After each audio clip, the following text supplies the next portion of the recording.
Krishna everyone. স্বপ্ন বলতে পারো, যা এখনো ভাবতেই পারছি না যে এত সুন্দর ড্রামার সাথে ভগবানের পুষ্পের ড্রেস শৃঙ্গার যে দর্শন করেছি। এবং শুধু তাই নয়, সেই দিনটা মানে আমার কাছে খুবই একটা আনন্দদায়ক দিন ছিল।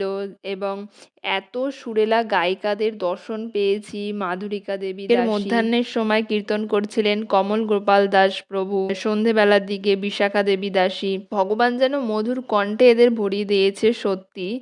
আর এই দৃশ্যটা যে তোমরা দেখছো দীপদানে, সেটা কিন্তু কৃষ্ণ ভক্তদের যেন আভাস দিচ্ছে, হ্যাঁ দামোদর মাস আসছে, আর কিছুদিনের অপেক্ষা, যখন প্রতিদিন প্রতি সন্ধে সবার হাতে দীপ থাকবে।